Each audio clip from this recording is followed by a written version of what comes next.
I can't tell you how many times I've seen this happens when I try to automate things when I work with teams, right?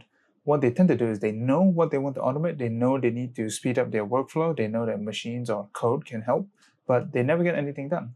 Okay, so today's video addresses something that I see a lot with most teams when we try to automate something. Generally, the biggest mistake I see is when teams want to automate something, they try to automate everything at once, right? They have meetings after meetings after meetings with 10 to 12 people because they need everyone's opinion, and they have a long list of requirements that they want to change. They want the automation or a plugin or a script to solve, say, 10 to 12 things, and each item on that thing is a debate. Everyone keeps debating about it. You now have what is known as too many chefs in the kitchen. You have too many opinions floating around, and it's really hard to move. There was this one time where I was part of this structural team where they wanted to build something to get reinforcement quantities from drawings.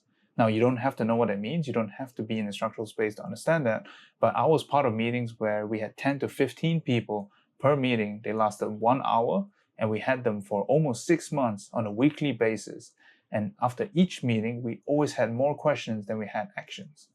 That actually meant that we had 6 months of 12 people of varying ranks. So we had directors, we had seniors, and they all have different hourly rates, and it was costing the company money all the time to have these meetings, and we still don't have anything to show for it. And meanwhile, the company is still paying for the manual way of doing these things. Meanwhile, while we were having these weekly meetings with, again, no action, so nothing has been developed, and it's been going on for 6 months, people were still doing things the manual way because the team, or like in those meetings, no one could agree on a direction to move. Okay, so that's why when I work with teams, I try my best to target the most painful point and try to solve that first.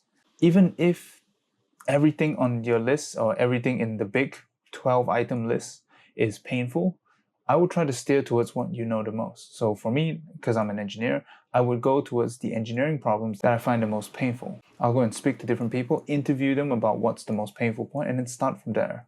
Build something or prototype something that solves that, and then move on.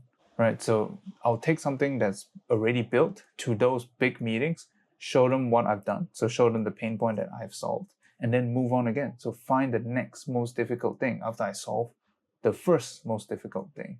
That makes sense. And a lot of teams seem to appreciate this, so I think that's kind of valuable to start with the most painful point first, solve that, and then move your way down the list or up the list.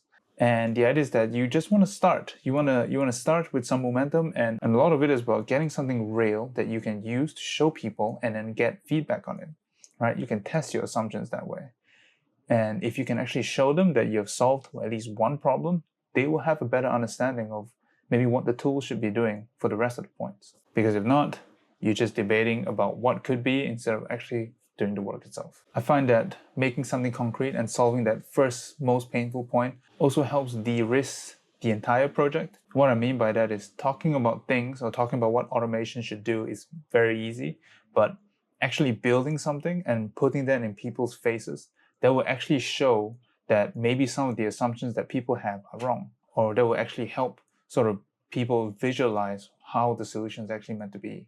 Okay, so hopefully that helps. And if your team or you yourself are trying to build automation or do some computational design, that's kind of my advice. So instead of trying to automate everything, just start with the most painful point.